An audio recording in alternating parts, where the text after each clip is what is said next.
हाँ, सब लोग आपस में हाथ पकड़िए, सब आपस में हाथ पकड़िए। भैया आप साइड हो जाइए, खसकाइए, इधर आइए, खसकिए। हाँ, आगे बढ़िए दुकान चलिए वो कैमरे कर देखिए, हाथ उठाइए, सब हाथ उठाइए। कौन एकता जिंदाबाद, कौन एकता जिंदाबाद, धुरिया समाज जिंदाबाद, धुरिया रथ जिंदाबाद, कौन एकता जिंदाबाद, आवाज दो, धुरिया रथ जिंदाबाद, कौन एकता जिंदाबाद। चलिए आज से जो है रवि जी और अजीत जी इस गांव का अध्यक्षता करेंगे, दोनों मिलके सूझबूझ से। और किसी भी समाज के साथ शोषण अत्याचार होगा तो सबसे पहले आप इनको अवगत कराएंगे। ये लोग चाहे सामाजिक हुआ तो हमसे अवगत कराएंगे, और कोई बात हुई तो हम लोग डीएम, एसडीएम, मुख्यमंत्री, प्रधानमंत्री, राष्ट्रपति, जहां भी आवश्यकता पड़ेगी हम लोग आवाज वहां तक उठाएंगे। हम लोग किसी से डरने वाले नहीं है। बोले कौन एकता जिंदाबाद, कौन एकता जिंदाबाद। अभी तो लड़ाई है, अभी तो लड़ाई है, अभी तो लड़ाई है, कौन एकता जिंदाबाद। माइक ले लीजिए, अभी अध्यक्ष जी को माइक दीजिए। भाई मुखिया जो बने हैं और सब मुखिया जो लोग बोलिए आपस में। चलिए जिंदाबाद जिंदाबाद, धुरिया समाज जिंदाबाद, धुरिया वंश जिंदाबाद, कौन एकता जिंदाबाद। अब आप जो है इस गांव के मुखिया, नवनिर्वाचित मुखिया जो है अजीत गोंड से निवेदन करेंगे कि दो शब्द जो है ग्रामवासियों के लिए, समाज के लिए कहें। आज गोंडी धर्म के जिलाध्यक्ष बड़े भैया श्री सतीश चंद्र गौड़ और कांसवाला लक्ष्मीपुर के सभी समाजजनों ने जो यहाँ पे आप कीमती समय दिया, उसके लिए आप सभी लोगों को धन्यवाद। और यहाँ पे सभी उपस्थित ये हम लोग तय किए कि हमारे ग्राम सभा लक्ष्मीपुर के गोंड महासभा के ग्राम सभा अध्यक्ष बड़े भैया अजीत गोंड जी का चयन हुआ है। और हम सभी लोग, सभी सगाजन, हम सब मिलके इस कार्यक्रम को सफल बनाए। इसके लिए आप सभी को बहुत बहुत धन्यवाद।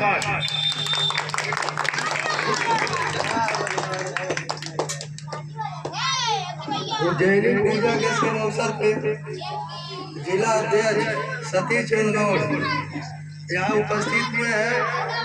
अब पूजा का प्रोग्राम करते हुए अध्यक्ष जो भी है सब एक ही साथ में है। जो भी हम लोग के सेवा का अवसर पड़ेगा हम लोग तैयार हैं। 24 आवर्स कोई भी प्रॉब्लम, कोई भी समस्या होगी 24 घंटे हम लोग तैयार रहेंगे अपने समाज के लिए। कोई परेशानी काशी से लेकर गोरखपुर तक, लखनऊ तक, दिल्ली तक जो भी समस्या होगी पूरा हम लोग समाधान करेंगे। हमारे जो अध्यक्ष सतीश चंद्र गौड़ जी अभी नियुक्ति हुआ है, जो भी समस्या है गांव का निवारण करेंगे। धन्यवाद। चलिए दोस्तों, अब अंतिम क्षण में हमें प्रसाद पाने से मात्र 10 मिनट की दूरी पे है। हम लोग प्रसाद ग्रहण करेंगे, उसके बाद सब लोग अपने अपने गंतव्य को जाएंगे। मैं बताना चाहता हूँ कि देखिए, अगर तहसीलदार और लेखपाल इस ग्राम सभा में आते हैं तो क्या कहना है, क्या नहीं कहना। देखिए, जो बातें हैं कभी है कि हम लोग बहुत कुछ है लेकिन हम बता नहीं पाते हैं। चाहे वो हमारी जो है अशिक्षिता हो गई, चाहे हम लोग रजिस्ट्रेशन संकोच हो गया कि हम अपनी बातों को रख नहीं पाते प्रशासन के सामने, जिससे कि हम लोग जो झेल रहे हैं आज तक। देखिए, आप लोगों को कहार कहा जाता है, ये बात को स्पष्ट समझ लीजिए। आपके अभिलेख में कहार लिखा है कोई बात नहीं, आपको कहार कहा जाता है कोई बात नहीं। कहार क्यों कहा जाता है? क्योंकि आप लोग आपके पूर्वजों ने कहीं कहीं बर्तन माजा। तो कोई व्यवसाय करना कुछ गलत नहीं होता है। हमें आवश्यकता पड़ी अगर मैं जूते का काम भी कर सकता हूँ, हमें आवश्यकता पड़ी तो हम कपड़े का काम भी कर सकते हैं, हमें व्यवसाय करना हुआ तो बकरी पालन भी कर सकते हैं। तो हम उससे जाति डिसाइड नहीं होता है, जाति का निर्णय व्यवसाय से नहीं होता है। अगर हम लोगों ने कहानी पेशा किया है तो इसका मतलब हम लोग कहाँ रहे करते ही नहीं है। हम लोग क्या है, रोटी बेटी का संबंध कहाँ पे होता है, कहाँ पे होता है? हम लोग रोटी बेटी का संबंध कहाँ करते हैं? ब्याह किसमें करते हैं? धुरिया में ना, बोलिए इसमें भाई, गोड़िया में करते हैं, धीमर में करते हैं, किसमें करते हैं? धुरिया में, बोलिए जो से। अरे भाई क्यों यही हमसे जब नहीं बोल पा रहे हैं तो तहसीलदार के सामने क्या लोग बोल पाएंगे? शादी लड़की का किसमें करते हैं? धुरिया में ना, तो वही बात बोलिए। अपने लड़के की शादी किसमें करते हैं? धुरिया में। तो कभी कहां भी कोई कहता है तो आप जरूर पता करते हैं धुरिया है कि नहीं है, पता करते नहीं करते हैं? अगर बताइए आज मारने की बात छोड़ दीजिए, शादी ब्याह जो होता है तो यह जरूर पता किया जाता है कि अब धुरिया बैठल के हमें कि नहीं हमें, ये होता नहीं होता है? दादा लोग बताइए, होता है ना?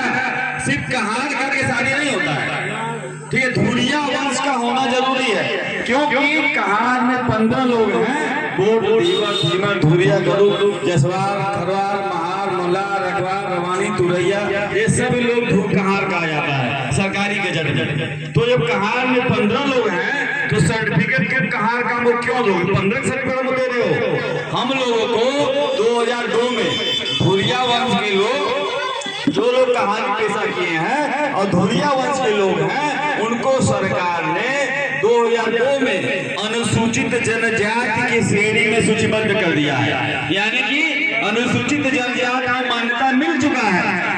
किसको? वो कहा जो धुरिया वंश के हैं।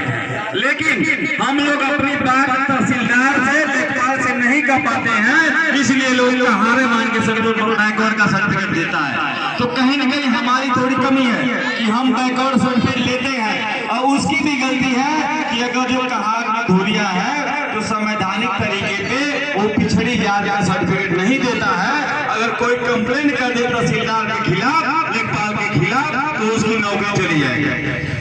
क्यों?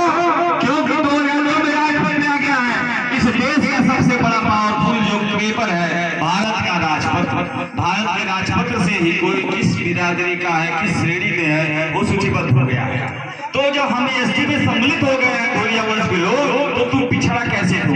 क्योंकि आप यहाँ शिकायत करते नहीं है, आप भी पिछड़ा लेते हैं तो देता है, तो गलती दोनों लोग की है। पिछड़ा लेना बंद करिए, आप जनरल में सामान्य में आप फाइट करिए, कभी भी पिछड़ा मत लीजिए। अगर मेरे बाप जो है श्री नटवर प्रसाद जी हैं तो मैं इनको बाप नहीं कहूंगा ना, जो मेरे बाप है मैं उसी को बाप कहूंगा ना।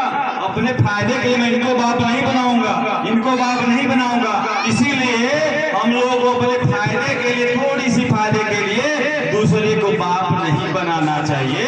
हम लोग का बाप कौन है? धुरिया, धुरिया बाप है। तो हम लोग को धुरिया की जांच करनी चाहिए, धुरिया बताना चाहिए गोंड जनजाति के व्यक्ति हैं, धुरिया वंश के लोग हैं। तो वो जो है पिछड़ा बराबर नहीं दे सकता है। पहली नंबर, दूसरे नंबर पिछड़ा लेना नहीं चाहिए, और तीसरी नंबर हम लोग को जो है हमारे LTC में, कुंडलेश्वर में, कहीं लिखावट में, बोलचाल में, कहीं भी अब हम लोग पेशा का नाम नहीं लेना चाहिए। जो कहानी पेशा हुआ है आज तक, अब कोई बर्तन नहीं मांजा है। जो बर्तन मांगेगा कहार कहे अपने बाप को, कोई कास्ट का हो, मैं उसमें गुरेज नहीं कर रहा हूँ। अगर कोई धुरिया वंश का है और कहारा बनना चाहता बने कहार, लेकिन जो धुरिया वंश का है, बर्तन नहीं मांजा, डोली नहीं ढो रहा है, वो तो धुरिया वंश का ST के बाबत मिलना चाहिए इसको ना। तो आप जो है कभी भी कहारी पेशा का नाम न लीजिए, क्योंकि कहारी पेशा कोई अब नहीं कर रहा है। अब आप लोग मूल जड़ पे आइए कि हम धुरिया वंश के लोग हैं, जिसमें आप शादी और रोटी बेटी का संबंध करते हैं। तो कभी भी आप बोलचाल में भाषा में यूज करिए तो धुरिया वंश को लाइए, धुरिया गोंड समाज को लाइए, गोंड को लाइए, कभी भी कहार शब्द को न लाइए। क्यों? क्योंकि आप कहार में से निकल करके गोंड के साथ ST में सम्मिलित हो गए हैं 2002 में। वो भारत सरकार ने, केंद्र सरकार ने कर दिया है, और उत्तर प्रदेश से कई शासनादेश भी आ गए हैं। उसके बावजूद भी कुछ लोग गोरखपुर में प्रावत बना हुआ है, लेकिन आप लोग जागरूक नहीं है, एकता नहीं है, इसलिए आप लोग का नहीं बनना है। जनजाति का प्रपत्र मतलब इस देश का मालिक, और इस देश का मालिक मतलब ये है आपको बहुत सी सुविधाएं मिलती है सरकार की तरफ से, उस सरकार की तरफ से सुविधाओं से वंचित रह जा रहा है। ऐसे ऐसे ऑफर है, ऐसे ऐसे स्कीमें हैं। स्कीमें मान लीजिए कि आपको पैसा 5 लाख 10 लाख मिलता है सब्सिडी, इसमें 2 लाख 3 लाख 1 लाख जमा करना 4 लाख माफ हो जाता है। एक उदाहरण बता रहा हूँ मैं।